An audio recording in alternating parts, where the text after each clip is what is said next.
Annexe fiscale 2023. Ouattara Abou présente les nouvelles mesures à la presse. Les principales dispositions contenues dans l'annexe fiscale à la loi de finances portant budget de l'État pour l'année 2023, entrée en vigueur le 9 janvier 2023, étaient au centre du petit déjeuner presse organisé par la Direction générale des impôts le mardi 9 janvier 2023 dans un hôtel de la place. L'invité principal de ce rendez-vous d'échange avec les journalistes, M. Ouattara Abou, directeur général des impôts, avait à ses côtés quelques-uns de ses plus proches collaborateurs. Cette rencontre a enregistré également la présence des patrons de presse. À l'entame de sa présentation, le conférencier a tenu à présenter ses vœux au titre de la nouvelle année à tous les acteurs de la presse et a traduit ses remerciements pour les actions menées dans le cadre de la promotion du civisme fiscal. Abordant le thème du jour, le premier responsable de l'administration fiscale a tenu à préciser le contexte qui a prévalu lors de l'élaboration de l'annexe fiscale 2023. Un contexte avec, je dirais, la poursuite de la pandémie de Covid-19 et ses répercussions à la fois sur les populations et sur les entreprises. Mais en même temps, cette pandémie, qui est toujours d'actualité, s'est vue greffer d'autres événements, notamment le contexte international, qui est un contexte marqué par une crise économique, une crise énergétique, une crise alimentaire, le tout malheureusement alimenté par le conflit en Ukraine. L'annexe fiscale 2023, qui s'inscrit dans cette perspective, a été élaborée autour des deux axes stratégiques suivants: le soutien à l'économie nationale, le renforcement de la mobilisation des ressources fiscales. En plus de ces axes stratégiques, l'annexe fiscale 2023 comporte des mesures d'ordre technique et de rationalisation du dispositif fiscal. Cette annexe fiscale se décline en 18 articles dont 13 ont été présentés. S'agissant des mesures de soutien à l'économie, plusieurs aménagements ont été opérés, notamment le seuil minimum d'investissement requis pour bénéficier de réduction d'impôts sur les bénéfices. Cette mesure-là est contenue dans l'article 110 du Code général des impôts, lequel prévoit une réduction de l'impôt sur les bénéfices industriels et commerciaux, bénéfices non commerciaux, bénéfices agricoles, pour les entreprises qui investissent tout ou partie de leurs bénéfices en Côte d'Ivoire. L'éligibilité de cette mesure était subordonnée à un minimum d'investissement de 100 millions. L'annexe fiscale 2023 a revu ce seuil-là en le faisant passer de 100 millions à 25 millions afin de permettre aux petites et moyennes entreprises créatrices d'emplois, de pouvoir bénéficier de cette réduction d'impôts pour investissement. Le délai de déduction en matière de taxes sur la valeur ajoutée, TVA. Avant l'avènement de l'annexe fiscale 2023, l'exercice du droit à déduction en matière de TVA était enfermé dans un délai maximum de 12 mois. 2023 réaménage le délai de droit à déduction, notamment pour les prestataires de ce service, en le faisant courir à compter de l'encaissement. Les dispositions du Code général des impôts relatives au mode de perception des droits de thème de quittance. Le dispositif antérieur à l'annexe fiscale 2023 disait que pour le paiement de droit de quittance, ce droit de quittance doit être fait par établissement.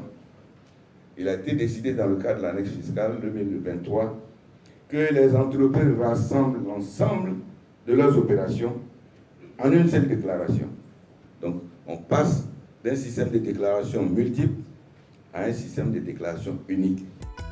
En ce qui concerne les mesures de renforcement de la mobilisation des recettes fiscales, deux mesures ont été exposées. Il s'agit du relèvement du taux des droits d'accise sur les produits du tabac, de l'extension du dispositif de contrôle de flux de communication électronique des entreprises de télécommunications TIC aux activités de monnaie électronique. J'ai 20 chaînes qui appartiennent au bouquet et que ma chaîne est représentée en Côte d'Ivoire. C'est mon représentant en Côte d'Ivoire qui paye les 20 000 francs par heure ou fraction d'heure sur les messages publicitaires diffusés.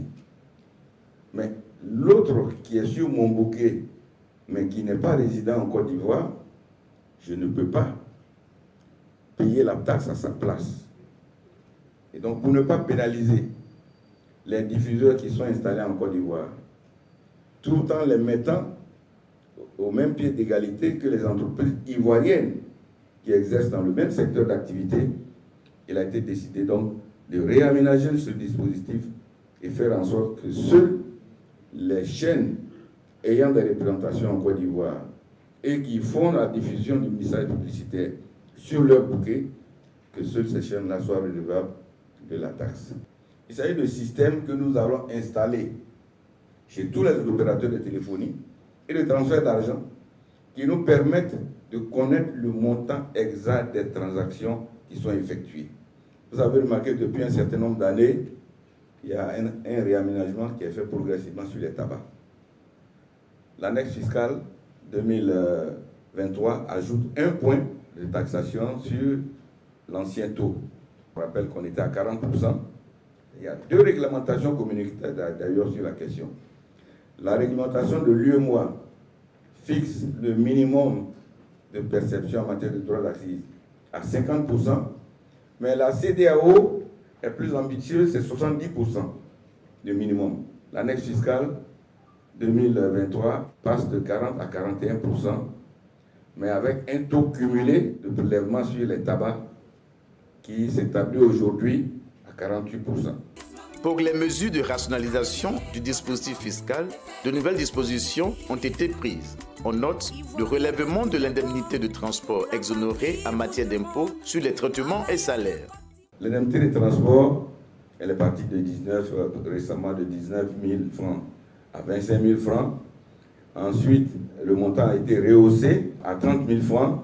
En attendant la prise de l'arrêté interministériel, la mesure a été introduite dans la loi fiscale. Donc désormais, c'est les 30 000 francs qui sont exonérés. L'aménagement des dispositions du Code général des impôts relatives aux obligations déclaratives et de paiement de la taxe sur la valeur ajoutée par les contribuables relevant du régime de réel simplifié d'imposition. La TVA doit être déclarée désormais par mois. La TVA collectée au cours des mois N doit être déclarée au plus tard le 15 du mois N+1. Après la présentation des principales mesures, le directeur général des impôts a répondu aux différentes préoccupations des journalistes. Au niveau de la taxe sur le droit d'accise sur le tabac, je ne sais pas pourquoi vous allez, comme le dirait le philosophe, vous allez mourir géométrico. Vous avez peur d'aller aussi vite. La Côte d'Ivoire est le seul pays de l'UEMOA qui abrite une industrie de transformation du tabac. Le seul pays. Tous les autres, ils importent soit d'ici, soit d'ailleurs. Le système de taxation, tel qu'il a été admis au plan communautaire, est favorable à tous les pays parce qu'ils n'ont pas d'industrie, sauf à la Côte d'Ivoire. Si vous allez à 50-70% aujourd'hui, elle va fermer. Le secteur informel est concerné par, on va dire, ces mesures qui sont donc élaborées. Concrètement, de quoi s'agit-il? Quel secteur informel, on va dire, quels sont les acteurs qui sont pris en compte dans ce cadre-là? Nous avons déjà un certain nombre de dispositifs qui existent dans notre législation pour appréhender le secteur informel. Mais pour la plupart, il s'agit de dispositifs légaux. Aujourd'hui, nous allons coupler ces dispositifs légaux avec des dispositifs techniques. Je vais vous prendre un exemple. Nous avons aujourd'hui, depuis l'année 2022 d'ailleurs, une application de contrôle de droit à déduction.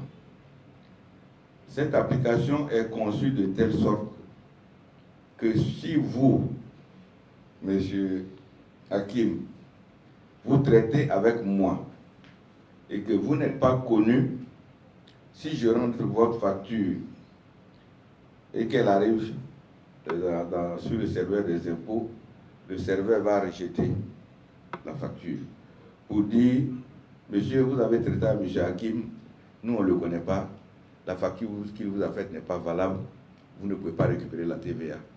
Donc la TVA qu'il vous a facturée n'est pas déductible, elle constitue une charge pour vous. À peu près 40% du PIB est composé du secteur informel. Ça, c'est les chiffres des bailleurs de fonds internationaux confortés par les études menées par l'Institut national de la statistique. C'est pratiquement la moitié de la richesse qui est générée dans ce pays passe dans le secteur informel, c'est-à-dire un secteur que nous n'arrivons pas à taxer. C'est ce secteur-là qu'il faut combattre. C'est ceux qui créent l'économie souterraine pour échapper à l'impôt. C'est cela qui nous intéresse. La taxe sur la communication audiovisuelle. Comment est-ce que ça se fera de façon pratique pour que ces structures-là, et qui font donc le transfert d'argent, puissent donc s'acquitter de la taxe sur la communication audiovisuelle? La taxation des opérations de transfert d'argent, elle est différente de la taxation de l'audiovisuel. Il est tout à fait normal que la RSTCI soit impliquée dans la mise en œuvre de ces mesures, que ce soit le contrôle des flux de télécommunications, tout comme le contrôle des flux de transfert d'argent.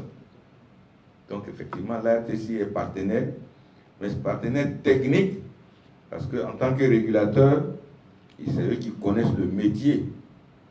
Et nous allons travailler, nous avons travaillé d'ailleurs avec la RSTCI depuis longtemps, pour appréhender tous les flux de communication, les flux financiers qui sont générés par le secteur.